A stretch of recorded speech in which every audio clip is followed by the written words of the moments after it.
Kol Šarūnas darė karjerą, Ignas sėdėjo šaldytuve. Istorija apie du kursiokus Igną ir Šarūną kartu baigusius tą patį treniravimo sistemų kursą sporto universitete.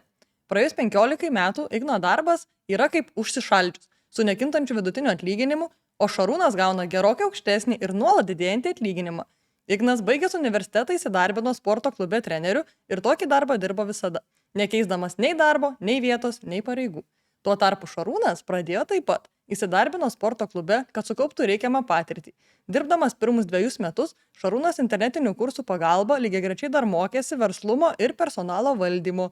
Po 2 metų tame sporto klube, kuriame dirbo, tapo personalo vadovu. Dar po 3 metų pakeitė sporto klubą.